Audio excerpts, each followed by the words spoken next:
हमारे नए fundamental expert Mayuresh जी को जोड़ते हैं। मयूरेश जी, ये स्टॉक लिक्विड स्टॉक है और मुझे याद है पिछले ट्रेडिंग सेशन में चंदन जी ने 20 के ऊपर राय दी थी और ये उनका ट्रेड एट 2 था।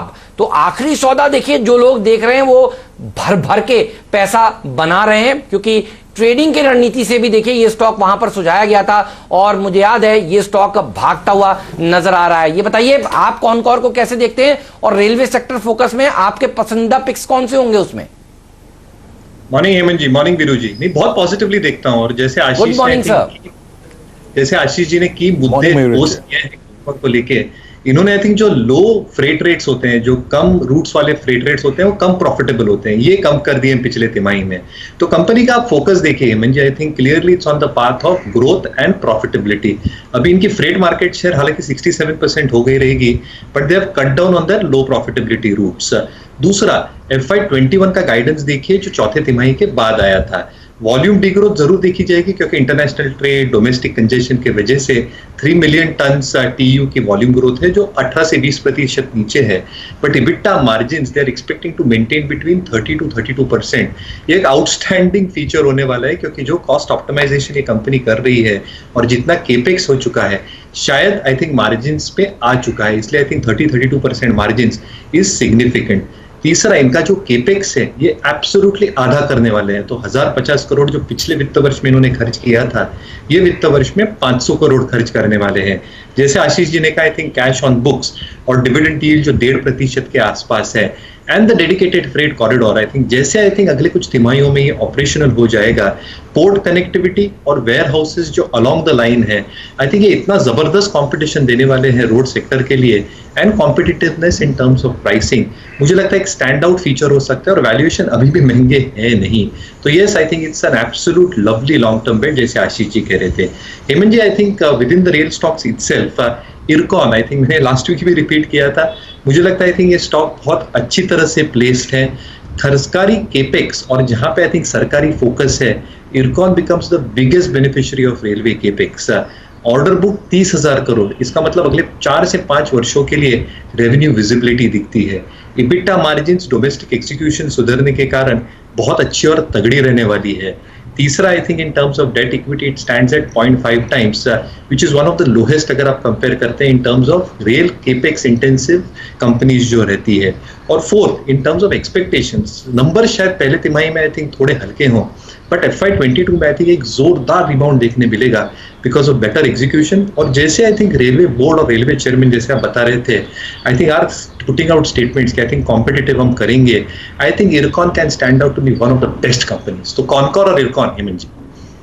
लेकिन मयूरेश जी, आपको लख लख बधाइयां 11,000 की, और कितने दिनों से लॉकडाउन में मुझे याद है आप भी कह रहे थे कि 11,000 जल्द हासिल होगा। तो आज जश्न का दिन है, 20 जुलाई इतिहास के पन्नों में दर्ज रहेगा।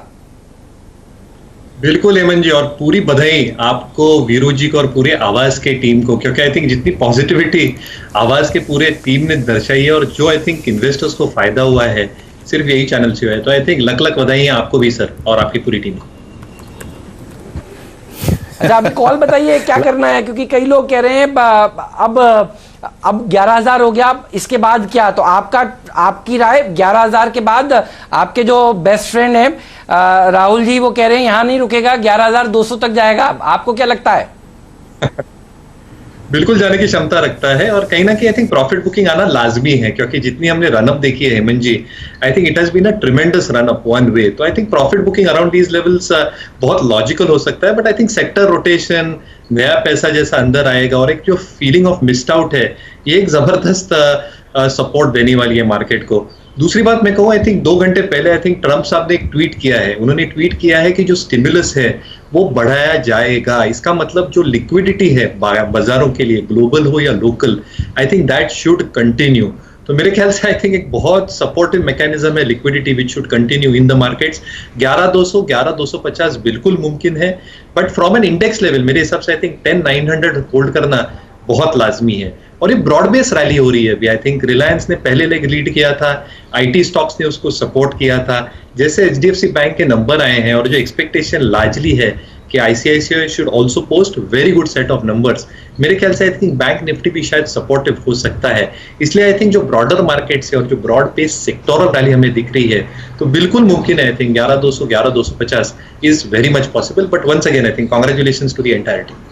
मजा आ गया। अब आप तो एसबीआई लाइफ देखिए दिन के हाईज पर कारोबार करता हुआ, और थोड़ी देर पहले जब आज कार्यक्रम की शुरुआत हुई थी, जो वीरू ने एचडीएफसी लाइफ की बात कही थी, तब हम कह रहे थे देखिए इंश्योरेंस कंपनियों के ऊपर आपकी नजर जरूर होनी चाहिए। लेकिन आपको खूब खूब बधाई शर्मा जी, ये जो आपने खुलते ही कन्विक्शन के साथ आज आईसीआईसीआई बैंक पर कॉल दिया है ना, कसम से मतलब इसके लिए गहरी रिसर्च चाहिए। और आपने जो कन्विक्शन दिखाया और 2 बैंक्स एक साथ दिए हैं कॉल आज खरीदारी करने के, ये हैट्स ऑफ है आपको। तो मैं एक रिक्वेस्ट करूंगा आपसे, क्योंकि थोड़ा सा लेट आए हैं मयूरेश जी। मयूरेश जी, एक बहुत बड़ा शेर मारा है आज राहुल जी ने, आपके मित्र ने। शर्मा जी सुनाइए वो शेर जो जिससे आपने आज कार्यक्रम की शुरुआत की थी, वो दोबारा हो जाए एक बार। इरशाद जी हाँ, बिल्कुल। जमीर जिंदा रख, कबीर जिंदा रख, सुल्तान भी बन जाए तो दिल में फकीर जिंदा रख, हौसले की तरकश में कोशिश का वो तीर जिंदा रख, हार जा चाहे जिंदगी में सब कुछ मगर फिर से जीतने की उम्मीद जिंदा रख। ये आपने जो आखिरी लाइन बोली ना, जीतने की उम्मीद जिंदा रख, ये लाइन वीरू बहुत इंपॉर्टेंट है। और ये मैं इसलिए दोबारा से सुनवा रहा हूं सबको, क्योंकि आपको लॉकडाउन में ये बताने वाले लोग ज्यादा थे कि कारोबार बंद हो रहा है, नहीं चलेगा, दवा सब लोग घर में बंद हैं, कारोबार बंद हो रहे हैं। आप और कुछ लोग तो कह रहे थे शेयर बाजार को भी बंद कर दिया जाए। देखिए, लेकिन ये कहने वाले लोग कम थे कि उम्मीद रखिए बाजार वापस आएगा, 10,000 को भी हम हासिल करेंगे, 11,000 के ऊपर भी जाएंगे। और वीरू, अगर वैक्सीन आ गई तो ऑल टाइम हाई भी मैं आपको बता दूं इसी साल हो जाएगा। तो 2020 जिसको हम सब लोग मिलकर सब लोग कोस रहे थे, देखिए इस साल ऑल टाइम हाई भी हो सकता है। ये उम्मीद आपको जरूर जिंदा रखनी चाहिए, क्योंकि देखिए उम्मीद पर ही जिंदगी कायम है। एक राय आपसे लेना चाहता हूं, क्योंकि आप बहुत बढ़िया फंडामेंटल एक्सपर्ट हैं और एनालिसिस आपकी बहुत बढ़िया है मयूरेश जी। लगता है इस साल 11,000 के बाद अब नए हाईज की भी तैयारी की जाए वैक्सीन के साथ साथ? बिल्कुल हेमंत जी, और पहले तो मैं राहुल शर्मा जी को बोलना चाहूंगा कि अगर वीकेंड पे फ्री हो तो क्लासेस वगैरह दे रहे हैं तो मैं बिल्कुल ऑनलाइन अटेंड कर लूंगा। सर मैंने एनरोल करा लिया है। समय नहीं भी होगा तो भी आपके लिए निकाल लेंगे मयूरेश जी। नहीं तो दूसरी बात आई थिंक हेमंत जी, जैसे मैं कह रहा था, आई थिंक मैं काफी इंटरव्यूज सुन रहा था, आई थिंक यूएस के कॉर्पोरेट्स के और यूएस के लीडिंग बैंकर्स के। तो कहीं ना कहीं आई थिंक जो एक लोन लॉस प्रोविजन इन्होंने की है, आई थिंक एक एंटिसिपेशन में की है कि आई थिंक कई बिजनेसेस शट डाउन होंगे और कई इकोनॉमिक इंपैक्ट्स इनके बिजनेसेस पे देखा जाएगा। पर काफी कुछ इन्वेस्टमेंट बैंकर्स हैं, जैसे आई थिंक ब्लैकस्टोन का मैं इंटरव्यू सुन रहा था, मॉर्गन स्टैनली के इंटरव्यू सुन रहे थे, वहां पे आई थिंक बेहतरीन नतीजे आए हैं। दूसरा, जैसे ट्रम्प साहब ने अभी ट्वीट की है 3 घंटे पहले, the stimulus package will get extended. और तीसरा, आई थिंक काफी एक कंसेंसस जो व्यू आ रहा है कि ये जो क्यूई प्रोग्राम है ये शायद खत्म ही नहीं होगा, क्योंकि अगर आप इकोनॉमिक साइकिल या डाउन साइकिल वापस देखते हैं, even if it's a second wave या पार्शियल लॉकडाउन आते हैं, that stimulus will keep on increasing to support local businesses and to support the macros. इसलिए थोड़ा मार्केट थोड़ा झटका जरूर खा सकता है in terms of volatility being a risk on asset class, but liquidity के हिसाब से आई थिंक उतनी जोर से तेजी वापस आएगी। और चौथा, आई थिंक जो इकोनॉमिक पैरामीटर्स हैं आप काफी जगह पे देख रहे हैं, इंक्लूडिंग इंडिया और globally, I think complete lockdown में कोई जाने वाला नहीं है। और अगर वैक्सीन आता है, जो बिल्कुल आएगा अगले कुछ महीनों में, तो आई थिंक जो ऑल टाइम हाईज है आई थिंक वो तो आने ही आने हैं। प्लस आई थिंक जो एक कॉन्फिडेंस आएगा इकोनॉमिक एक्टिविटी को वापस लाने में, वो पहले शेयर मार्केट दर्शाएगा, which is a discounting factor. तो मैं बिल्कुल पॉजिटिव रहूंगा मार्केट्स पे। जितनी भी गिरावट आती है, I think that's a buying opportunity in qualitative stocks. मैं एक चीज बस आपको और दिखाना चाहता हूं डॉक्टर साहब, एक हिस्से में रखिए M&M फाइनेंशियल्स का FNO का भाव, दूसरे हिस्से में रखिए M&M फाइनेंशियल्स का कैश मार्केट का भाव। मैं काफी देर सोच रहा था इसके बारे में भी दर्शकों को बताया जाए। देखिए M&M में आपको दिखेगा कि FNO में ये स्टॉक नीचे है और आपको दिखेगा कि कैश मार्केट में M&M फाइनेंशियल्स का स्टॉक इस समय ऊपर है। दरअसल राइट्स के लिए आपको शेयर खरीदना पड़ेगा कैश मार्केट में, तो देखिए लोग M&M फाइनेंशियल्स के शेयर को कैश मार्केट में अभी भी खरीद रहे हैं क्योंकि राइट्स इतना अट्रैक्टिव प्राइस है कि कोई बेचेगा नहीं स्टॉक को।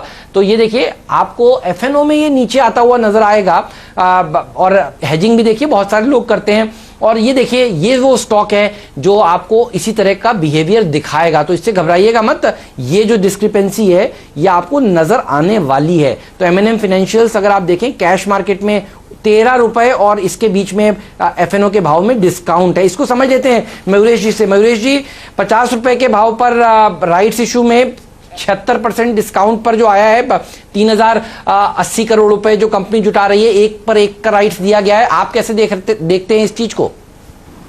सर बिल्कुल पॉजिटिवली देखता हूँ। और पहले तो मैंने प्रेस रिलीज 3 बार पढ़ी, पहले प्राइस देखने के लिए कि सही में 50 रुपया है क्या। हाँ समझ सही कहा आपने। और लॉटरी मतलब